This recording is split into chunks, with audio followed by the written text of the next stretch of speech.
यूं जमी पर बैठकर क्यों आसमां को देखता है। यूं जमी पर बैठकर क्यों आसमां को देखता है। पंख खोल जमाना तो उड़ान देखता है। ख्वाब टूटे हैं मगर हौसले अभी भी जिंदा है। ख्वाब टूटे हैं मगर हौसले अभी भी जिंदा है। हम वो हैं जहां मुश्किलें भी शर्मिंदा है। हम वो हैं जहां मुश्किलें भी शर्मिंदा है। इसी जोश के साथ शुरू करेंगे आज की क्लास। स्वागत है आपका आपके अपने स्टडी चैनल स्टडी विद अर्पित पर। हम लोगों ने फोर्थ चैप्टर की स्टार्टिंग कर चुके हैं। यहाँ पर अभी तक आपको 2 क्लासेस मिल चुके हैं। आज तीसरी क्लास शुरू होगी। पिछली 2 क्लासेस में हमने आपको वैद्युत चुंबकीय क्षेत्र के बारे में पढ़ाया है और बायो-सेवर्ट के नियम के बारे में पढ़ाया है। बायो-सेवर्ट का नियम क्या है? हमारा चैप्टर है गतिमान आवेश और चुंबकत्व। ये चैप्टर हम लोगों ने शुरू किया है और इसी को पढ़ाया जा रहा है। अभी तक बाकी के 3 चैप्टर्स आपको पूरा पढ़ाया जा चुका है। विद न्यूमेरिकल्स कराए गए हैं। जो भी इंपॉर्टेंट न्यूमेरिकल्स है वो कराए गए हैं और उसी सीरीज को आगे कंटिन्यू करते हुए आज हम लोग लेके आए एक बहुत ही इंपॉर्टेंट डेरिवेशन। उसको देखेंगे कि इंपॉर्टेंट डेरिवेशन क्या है।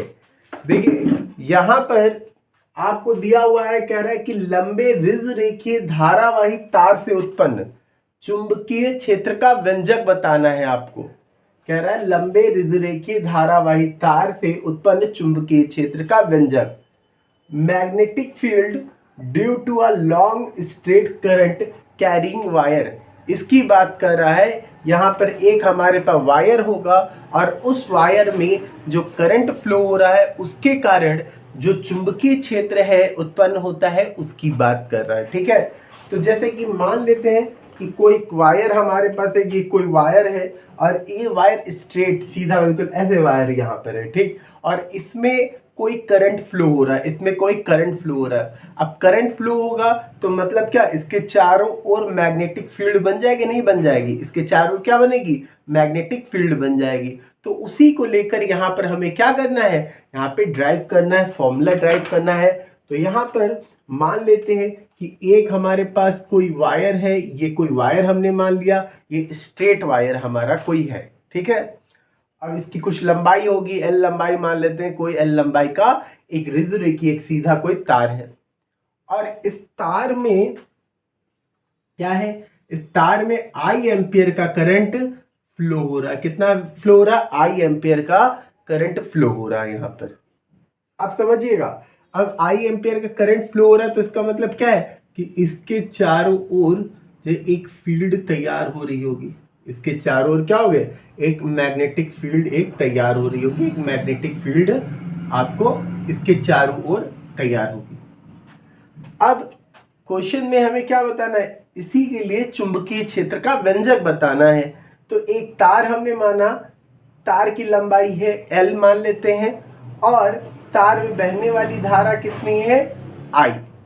अब इसके केंद्र से, इसके सेंटर से, इस तार के केंद्र से आर दूरी पर कोई पॉइंट पी मान लेते हैं। यहां पे कोई पॉइंट पी होगा और इस पॉइंट पी पर हमें क्षेत्र की तीव्रता का व्यंजक बताना है कि इस पॉइंट पी पर क्षेत्र की तीव्रता कितनी होगी, इसका व्यंजक हमें बताना है। ठीक है, और यहां पर ही हमें चुंबकीय क्षेत्र निकालना है।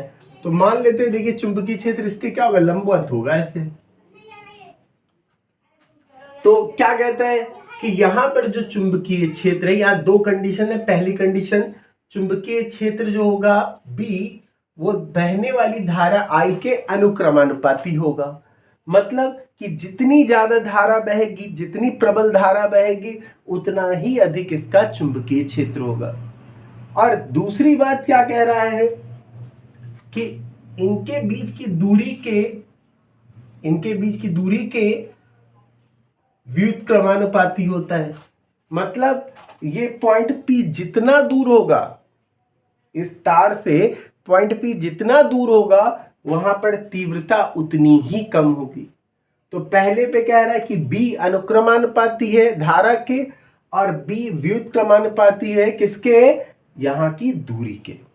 अब जब दोनों को कंबाइन कर लेते हैं B is proportional to I upon R, ठीक है, B is proportional to I upon R।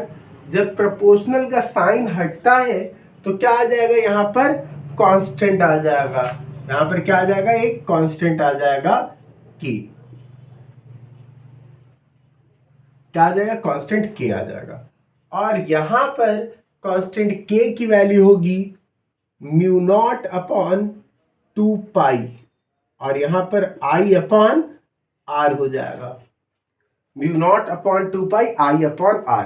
यहां म्यू नॉट अपॉन 2 पाई की बात करते हैं, ये कांस्टेंट है। हमने आपको बताया था कि भाई म्यू नॉट की वैल्यू कितनी होती है, 4 पाई इंटू 10⁻⁻7 होती है, ये बताया था। अब अगर हमसे कह रहा म्यू नॉट अपॉन 2 पाई, तो मतलब 2 पाई करेंगे तो यहाँ कितना आ जाएगा, 2 पाई से डिवाइड करेंगे इधर, और 2 पाई से हमने इधर डिवाइड करना है। तो देखो पाई से ये पाई कैंसिल हो जाएगा, और 2 2 जा 4, तो यहाँ पे वैल्यू कितनी मिली हमें, 2 इंटू 10⁻⁻7। तो म्यू नॉट अपॉन 2 पाई की वैल्यू कितनी होगी, 2 इंटू 10⁻⁻7 हो जाएगी, ठीक है। तो इस तरीके से इसको किया जा सकता है। चाहे तो इसको ऐसे भी लिख सकते हैं हम लोग कि B is equal to mu naught upon 4 pi, और यहां 2I upon R, 2I upon R। देखिए हमने क्या किया, 2 से नीचे और 2 से ऊपर मल्टीप्लाई कर दिया, जिससे कि हमें म्यू नॉट अपॉन 4 पाई पता चल गया, जिसकी वैल्यू कितनी होती है, 10⁻⁻7। ये पिछली क्लास में हमने आपको बताया था और बायो-सेवर्ट का नियम बताया था। तो ये छोटा सा वीडियो है, छोटी सी आपके लिए डेरिवेशन लेके आए हैं, और इसको आप लोग देखिए, कॉपी पे नोट करिए। डेली का डेली आपको चैप्टर पढ़ाया जा रहा है, पूरा कंटिन्यू किया जा रहा है, तो 10 से 15 मिनट आपको तो देने पड़ेंगे अगर आप पढ़ाई करने के रियल मन में हैं। अगर आप सिर्फ टाइम पास करते हैं तो बात ही अलग है, अगर आप पढ़ना चाहते हैं तो आप आइए, देखिए, और 10 15 20 मिनट आप दीजिए कम से कम, और डेली का डेली जो पीछे पढ़ाया जाता है उसको रिवीजन जरूर करिए। अगर रिवीजन नहीं करेंगे तो दिक्कतें ज़्यादा होंगी। तो आशा कर रहा हूँ कि आपको वीडियो अच्छा लगा होगा। छोटा वीडियो है, ज़्यादा टाइम नहीं लिया आपसे, और अगर आप नए हैं तो चैनल को सब्सक्राइब कर दीजिएगा, और हो सके जितना शेयर कर सकते हैं तो शेयर जरूर कर दीजिएगा। नए हैं तो सब्सक्राइब करना है, और पुराने हैं तो शेयर करिए दोस्तों के साथ, और कमेंट करके ज़रूर बताइएगा क्लास कैसी लगी, लाइक कर दीजिएगा। Thank you so much.